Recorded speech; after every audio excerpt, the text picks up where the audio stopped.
Okay, today's March 17, 2021. So I just opened up here and hey, that's pretty cool. I got 3 dislikes, 0 likes, 123 though since I posted this, which was, about a week ago. Okay, now I'll show you some of the comments. And it makes me think it's strange, because like again in the news today, we've got a lot of issues with the Canadian military, but look what people want to talk about and what they keep asking me about, as if I'm claiming to be in the military or I have a background or expertise in the military, or, they keep bringing it back to that so they can compare themselves to me based on status in the military, which is exactly the point I'm trying to make, is it's not about right or wrong anymore. It's about this kind of elitist stuff that just takes away the quality that we might have in human society. So, yeah, so Derek didn't delete his comments. I'm proud of him for not doing that. And I wonder if he came back since, I dedicated the last block to him. Okay, nothing new from him. But people do like what he wrote. And probably he liked what Derek wrote. Okay, so that's that one. And here is the second one, which was trying to change the subject. And look at this one, not even 24 hours, and it's at 72. I did share it with a lot of Facebook groups, but you'll see a lot of hate speech probably here. I'll go show you. So first this one. Okay, and this one was about 3 days ago. And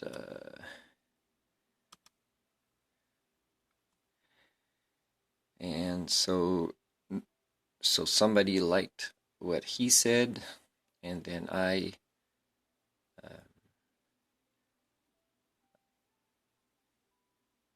didn't get a response from that, which was almost a day ago.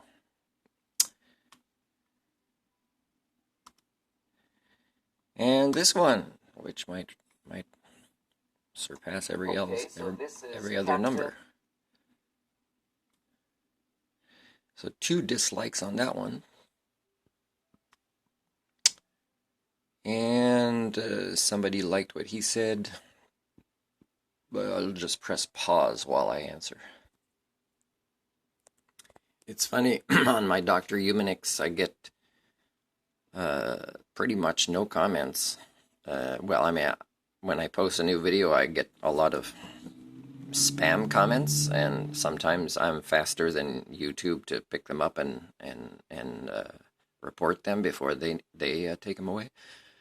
But the captain of accountability here gets more dislikes and kind of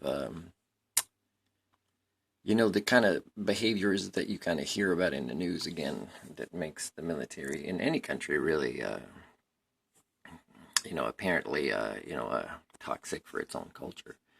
So here I wrote, I recommend, just very nicely, long-winded and makes no good sense officer material. Okay, good. And let's say I had an interview in the military, and this guy, and I believe that I, made some good points. Of course, they would have been against the norm, and they want you to be a good domesticate.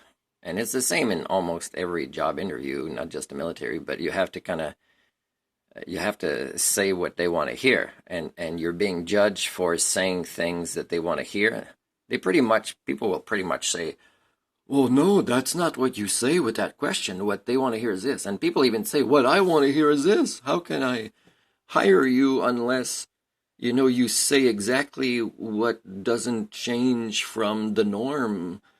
And you shouldn't train people to be in interviews. And I would like to train people to be in interviews. And how I would train them is to be themselves, not to sell their soul away or to accept to be a domesticated sheep for the sake of a paycheck, and then to actually be bullied even more at work than they were in the interview. So in the interview, if I get this, then I would, screen out that employer, And I wouldn't bother because I mean, if that person is in a position to choose who to hire or not, then I know that culture is so compromised. And I'm not saying it's this person. I'm saying if there was a job interview for an officer and I made it to that stage with passing tests, and I would say things that are different from the norm, but that are not wrong or not stupid, but that the person says, well, that's not what you're supposed to say if you want this job, then I would say, well, I guess I don't want this job, because if you don't appreciate, you might as well replace soldiers with, Atari software programmed, robots, because you don't want thinking people. And I'm sorry, but people might say, well, a soldier is supposed to take orders. Yeah, well, do you really want non-thinking people with weapons? Because at some point they'll turn it against their superiors. And it's pretty much what's going to happen in the world. Like, even people that think they'll be safe with the increases in issues with political, economic, climate change, pandemics, is they believe that they will hire, security guards of the top levels, sometimes retired military or whatever, and they'll be safe, in their underground bunkers or private islands or whatever it is. But they have to remember that these soldiers are not clones without families or whatever. They are compromised, in their own emotions. At some point, they'll get upset if, let's say, they ask their boss that they've served very well, can you bring my sister in? Please, and then they say no. There's going to be conflicts. And again, it's a lack of humanity. It's all self-defeating kind of cultures. So there's no way that elitism, doesn't end up with the end of the species in this way. So this one wrote, so, Captain, what is your military background? And somebody liked his comment. And I wrote, I can't believe how people keep asking me the same question, even when I have already answered it. And it is in part of the notes of this channel with only a few videos, if you look at the comments I wrote. But it's also other places from before. Like, I say the doctor of eugenics, I say the captain of accountability. And people just are so sensitive to that word. And yet I can show how people get this title officially and they're idiots. And same thing with doctors. And it's not hard to document because it's getting to be the norm. So if people still defend these words as if they are worthy of honor or respect, and it's easy to prove they're not anymore, if they ever were as a majority, then it's kind of sad that people are defending this. It seems cultish to me. And how it deflects from the themes in my posts. Why is that, do you think? Do you also write this kind of stuff to Patrick Stewart, the actor, for not being a mutant himself, like Professor X, or for having played Captain Picard on the Star Trek show?